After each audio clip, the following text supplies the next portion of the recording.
تشيزني الرايع، تشيزني الصد العالي، تشيزني جدار السن. يا رجل انتوا عارفين شو يعني تشيزني؟ انتوا بكفيك هيدي لقطة ميسي لحالها بتعني حارس اسطوري. اي حارس بشيل ركلة جزاء، مش اي ركلة جزاء، بكأس العالم، ومن مين؟ من ميسي. بتعني هيدا حارس اسطوري، مش اي حارس كمان. تشيزني من افضل حراس اللي مرقوا على اليوفي ايضا. تشيزني في ذكريات جيجي بوفون. انتوا عارفين انه هيدا الحارس اول حارس بمر على برشلونة من بعد 20 سنة، طوله فوق ال 190 سنتي.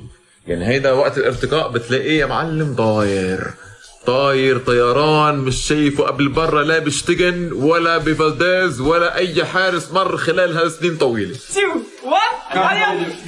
بتحدي بين 3 اشخاص لما كان باليوفي، اختر ملعب بيخطر ببالك خلال ثانيه واحده فقط دغري.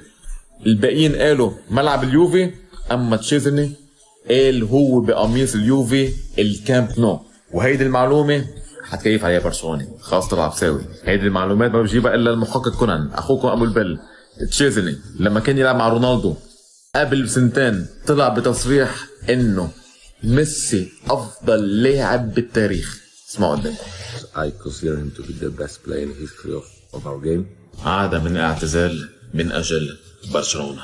هنيئا لك يا برشلوني على هذا الحارس العملاق. هذا الرجل جاء من أجل أن يقود البارسا في معارك كرة القدم.